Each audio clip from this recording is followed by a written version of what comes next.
Up the pipe! G'day guys, Nate here, coming at you with my third and final video predicting Collingwood's best 23 for opening round.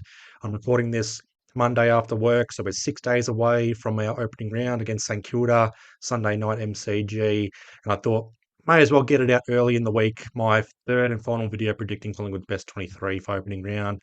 We've got training Wednesday, Friday, and an early Saturday morning, or a light session on Saturday. So I'm expecting the full 23 to be announced sometime Saturday, possibly Friday night as normal, as what I would expect for final teams to be announced for Sunday games. But it is opening round, so I'm not too sure.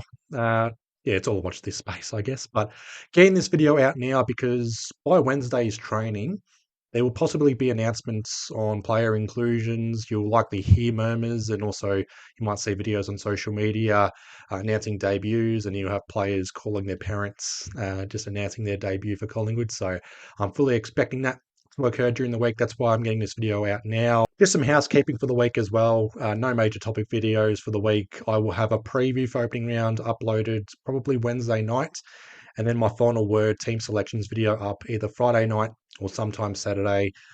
Hopefully the teams are announced Friday night, the full 23. You'll have the extended squad Thursday night as normal, and then Friday night or sometime Saturday, the final 23. You have my final word video up once the teams are announced. And then I'll have the review of opening round uploaded sometime Monday. Again, the Sunday night, Labor Day Monday, so good chance to just record a video overnight or first thing Monday morning and go from there. What I'm going to display is my first and second attempts at predicting Collingwood's best 23. Just going off my previous videos, so just real briefly, week 1, week 2, what my best 23 was, and then I'll have my final display for Collingwood's best 23 against my predictions.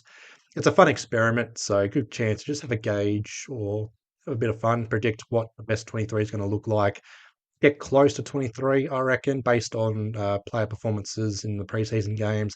Again, our game against North Melbourne yesterday, or Sunday afternoon, wasn't a real gauge, I reckon, of what we're going to look like for 2026. We had, what, six, seven players out, and then we've got guys like Darcy Moore, Jeremy Howe, Bobby Hill, lesser extent Reef McInnes out. But yeah, this is my final best 23. So one change from my second video, and that's Joel Cochran in for Reef McInnes down back. Not because of Joel Cochran's performance, but because of Reef still going through his rehab. Maybe I was a bit naive, just thinking Reef McInnes would return straight away, but he'll need a bit of time developing or in rehab before coming back to the AFL squad. And you'll notice as well some positional changes for certain players in the best 23. I'll explain why for each line. So at the bottom, starting the back line, best 23, no changes from the start. Maynard, Frampton, Quaynor. Half back, I've still got Pendlebury at half back. A few other players to play in that half back position. I'll explain a little bit why later on. Joel Cochran, centre half back, replacing Reef McInnes. I think that's pretty straightforward. And Dan Houston across half back. He looked okay against North Melbourne. He had 25 disposals, but wasn't fully effective with his kicking. And I think you can blame the weather for that. But he wasn't at his actual best just yet. I think he will return to some sort of Port Adelaide All-Australian form. I still don't think he's going to be All-Australian, but I think he will have a positive influence and impact for Collingwood in 2026. The centre line, bit of changes here, or just one change to be honest. Crisp, Josh Dacos still on the wing. I'm putting Nick Dacos smack bang in the centre. You will see why you see why already, but I'll explain why once I get to the followers. The half forward line, bit of changes here. Lipinski half forward, McStay remains centre half forward. And it's weird to put him on the field considering he didn't have a good game against North Melbourne, but Roan Steele at half forward, maybe not on the wing, but I think half forward. He knows where to find the goals. He didn't kick an AFL goal last year, but in the VFL and also in the Waffle before being picked up by Collingwood, can find the goals. Outside player, Lockie Schultz, Jack Buller, Jamie Elliott, so no real changes there. My followers, bit of changes here. Darcy Cameron in the ruck, obvious reason. Bo McCreary, I'm putting him smack bang as a rover. And Jordan DeGoey. My centre bounce or centre bowl up predictions for opening round. Darcy Cameron ruck, McCreary, Jordan DeGoey, and Nick Dacos smack bang in the centre. That's my prediction there. Side bottom on the bench, he'll rotate into the midfield. Perryman also on the bench. His spot's not in danger. Based on his performance against North Melbourne, it looks like Perryman will remain in the back line, which is going to be interesting for another player coming up here. Membry remains on the bench, more so just as a tall option. He'll rotate at half forward. He'll be the sort of player that leads up the ground, creates space or pockets of space for Jamie Elliott and Crowe up forward, pretty much playing the Charlie West role. So I understand I guess, the hype on the BMW key forwards. Buller, McStay, West, but I just think Charlie West remains out for now. But he should come through into the best 23 later in the season. I just don't have him playing opening round, unfortunately. Ned Long on the bench, his position definitely not in danger. He'll rotate in the middle, probably through Bo McCreary or Jordan De Goey. And my 23rd and final spot on the bench, I'm playing it safe. I've got Will Parker there, but he's in yellow because this goes one or two ways for me. Either Will Parker or we play a second ruck in Oscar Steen.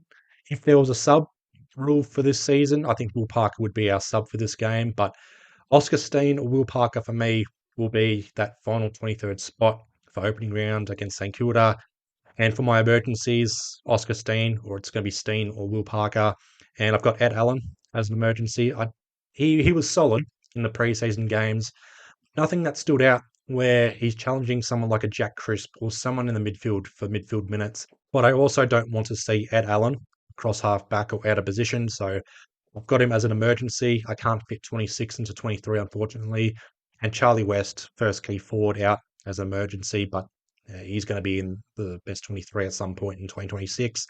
And as depth, I've got Lockie Sullivan, not as an emergency, but don't be surprised or don't rule him out for him to be selected for opening round, maybe ahead of Ryan Steele or Will Parker. Lockie Sullivan I thought he was impressive against North Melbourne. Didn't stand out, but in terms of what I expected, I thought he delivered against North Melbourne. Angus Anderson, Ty Prindable as depth, a bit disappointing because I wanted to see Angus Anderson play against North Melbourne. Imagine him just crashing back and whatnot in the final 5 minutes against North Melbourne. If he played like he did against GWS against North Melbourne, he's in.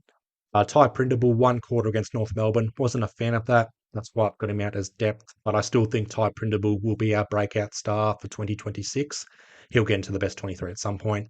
And Harvey Harrison rounding out the squad of 30 as depth here. Reason for that, played a full game against North Melbourne yesterday, but wasn't overly impressive. Wasn't expected to be impressive. Got through the game unscathed, and I think he needs to just build up his fitness, match fitness to be exact. He'll get himself back into the best 23 based off VFL performances, just ticking the boxes still. But I'm just glad no major injuries coming out of the preseason games. We've just got Darcy Moore, Jeremy Howe, Bobby Hill out, personal matter, and also injuries. And Reef McInnes still going through his rehab, final stages there. So one change from week 2 to today's video is Joel Cochran in for Reef McInnes. I am worried about our key defenders against St Kilda, and it's weird to say that, but I just think someone like Cooper Sharman could absolutely torch us with Joel Cochran on him. Joel Cochran caught out of position and also just looked like a headless chook at times down back, even though Joel Cochran kicked a very good goal late third quarter against North Melbourne. Frampton, I expect him to be solid, containing someone like TDK or Rowan Marshall, but I'm not confident on him being our number one key defender. We need Darcy Moore or Jeremy Howe coming back soon. Pendlebury at half back. Now that could be one of many other players. Could be Harry Perryman. That might be the likely sort of starting position there. Jack Crisp maybe playing half back. Will Parker possibly. But I think if Perryman's playing half back, then Will Parker's spot could be up for grabs with Oscar Steen as the second ruck. And that's another thing as well. I don't want to see Jack Buller playing any sort of pinch hitting role in the ruck unless it's down forward.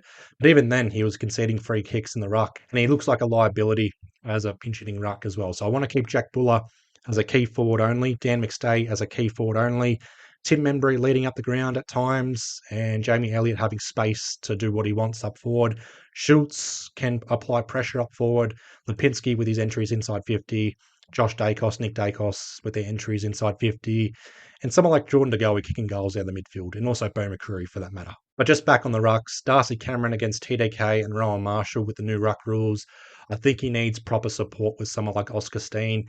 Darcy Cameron's output might be limited or impacted because of it, but I just want to make sure TDK and Rowan Marshall don't kill us in the ruck or don't dominate this game. And we need to nullify St Kilda's strengths and expose their weaknesses. I'll have a proper preview of this game up on Wednesday. Talking points, keys to victory, recent history, matchups as well. And then the final word video, team selections, player matchups, tags, no tags, Nas, Fee, Nick Dacos, key defenders, whatever. It's all a watch this space. But that's all for this video. My final 23, my predicted best 23 for opening round against St Kilda. What are your thoughts? What changes would you make? Who do you want in? Who do you want out? Tactics, strategies, whatever, positional changes. What are your thoughts, opinions? There's no disagreements. I'm looking forward to the back and forth in the comments section. Subscribe to my channel if you're not already. Give the video a like. Don't dislike it. Maybe follow me on Instagram as well to round it out. But I'll leave you guys all to it. Hoping you guys have a good week. Please be well. Please be safe. And I'll see you guys in the next one. Up the pies.